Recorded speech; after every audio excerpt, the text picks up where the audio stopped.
एक धोबी के पास एक बूढ़ा सा मरियल गधा था।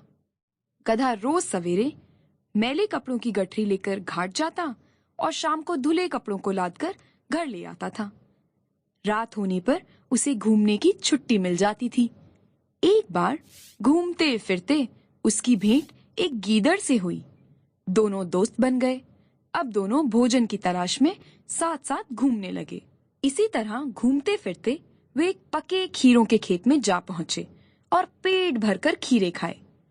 दूसरी रात वे फिर वहीं गए और जी भरकर फिर से खीरे खाए। अब तो रोज ही खीरों की दावत उड़ने लगी। खीरे खा खा कर मरियल गधा खूब मोटा ताजा हो गया। एक रात भरपेट खीरे खाने के बाद गधा मस्त हो गया और मौज में आकर गीदड़ से बोला, भतीजे देखो, आसमान की तरफ देखो, चांद कैसा चमक रहा है। आहा, कैसी सुहावनी रात है। मेरा मन तो गाने को कर रहा है। गीदड़ बोला, अरे कहीं गाने ही ना लगना। खेत के रखवालों ने सुन लिया तो बैठे बिठाए आफत गले पड़ जाएगी। चोर के लिए चुप ही रहना भला होता है। गधे ने कहा, क्या बात करते हो जी, इतना प्यारा मौसम है और मैं बहुत खुश हूँ। मुझसे अब रहा नहीं जाता। मैं तो एक बढ़िया गाना गाऊंगा। गीदड़ ने समझाया, ना चाचा ना, मुंह बंद ही रखो तो अच्छा है। इसके अलावा तुम्हारी आवाज भी तो सुरीली नहीं है।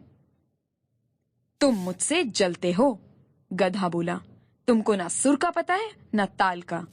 संगीत का आनंद तुम क्या जानो। गीदड़ ने कहा, यह तो खैर ठीक है, लेकिन इस संगीत का आनंद केवल तुमको ही आएगा। खेत वाले तो तुम्हारा गाना सुनकर फौरन यहाँ आ जाएंगे और तुम्हें ऐसा इनाम देंगे कि बरसों याद रखोगे। इसीलिए कहता हूँ, मेरी बात मान लो और गाने का इरादा छोड़ दो। गधे ने जवाब दिया, तुम मूर्ख हो, महामूर्ख हो। तुम समझते हो कि मैं अच्छा गाना नहीं गा सकता।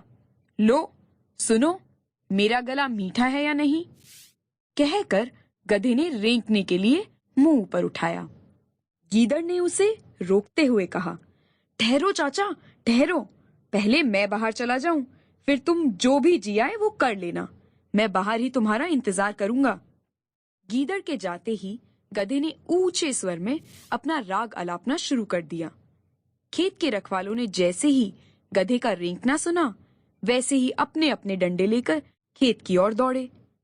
गधा बेखबर रेंगता ही जा रहा था और उस पर डंडे बरसने लगे। रखवालों ने उससे इतना मारा कि वह जमीन पर लुढ़क गया। फिर उन्होंने गधे के गले में एक भारी पत्थर बांध दिया और चले गए। गीदड़ खेत के बाहर ही खड़ा था और गधे का इंतजार कर रहा था। तभी गधा भारी पत्थर के साथ किसी तरह घिसटता हुआ बाहर आया।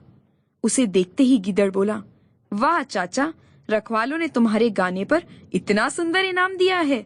बधाई हो बधाई। गधे ने कहा, अब और शर्मिंदा ना करो। मुझे तुम्हारी सलाह ना मानने का बहुत अफसोस है।